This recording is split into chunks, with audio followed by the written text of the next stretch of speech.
আমি এখানে দোকানদারিতা করতেছি আজকে 4 মাস চললো রানিং। কি চা ভাই? এই রানিং অবস্থা থেকে যেটা বলতে পারি যে আছে, মোটামুটি ভালোই আছে, বেচা কেনা আছে, পাবলিকের কাছে সাড়া ভালোই পাচ্ছি, যেটা প্রথম অবস্থা অবশ্য আশা করিনি।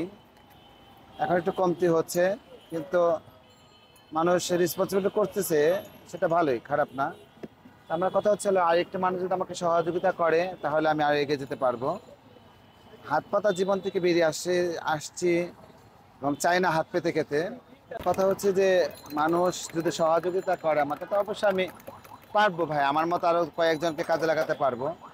কিন্তু আরেকটা সমস্যা হচ্ছে, এখানে কিছু লোকজন আছে যারা হচ্ছে হলো পুরাপুরি একটু ভিন্ন মতের মানুষজন। তারা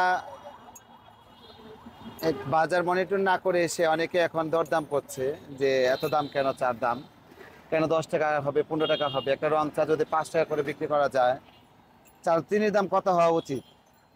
অনেকেই এখন বলছে যেটা যে 5 টাকা করে বিক্রি করতে হবে, অনেকে ছাত্র ভাইরা বলে বা বোনেরা বলে।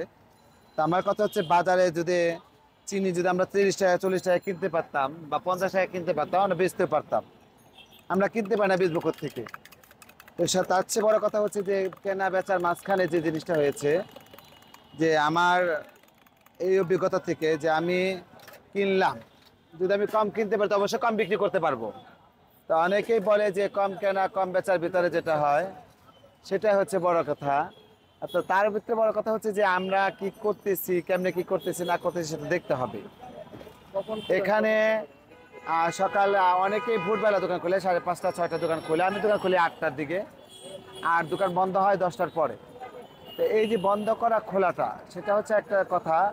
আর এখানে অনেকে দাম নিয়ে অনেক কষাকষি হচ্ছে। এখানে আমার এখানে 10 আইটেমের চা পাওয়া গেত, ইদানিং মালাই চাটা আমি বন্ধ করে দিচ্ছি, কারণ বিতর্কের মুখে পড়ে কোনো কিছু করা যায় না। আমি চাচ্ছি না কোনো বিতর্কের মুখে পড়তে।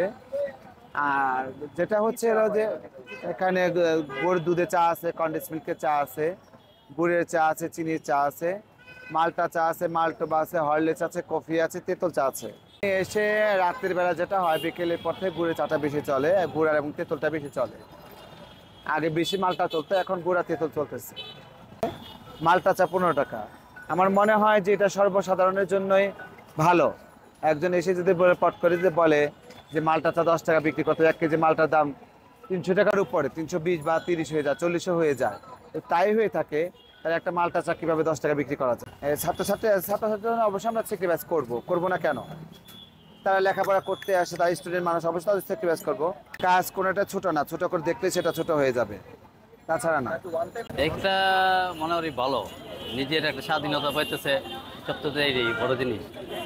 তো চা ভালোই লাগে ভাই, গুঁড়ো চা, এই চা অনেক বড় রঙের চা আছে। আমি প্রিয়া খান, আমি শাহবাগ থানার এক হিজড়া সদস্য। আর এরিয়াটা হচ্ছে ঢাকা ইউনিভার্সিটি পাড়া চত্বর বা রাজু ভাস্কর্যের বরাবর দক্ষিণ পাশে।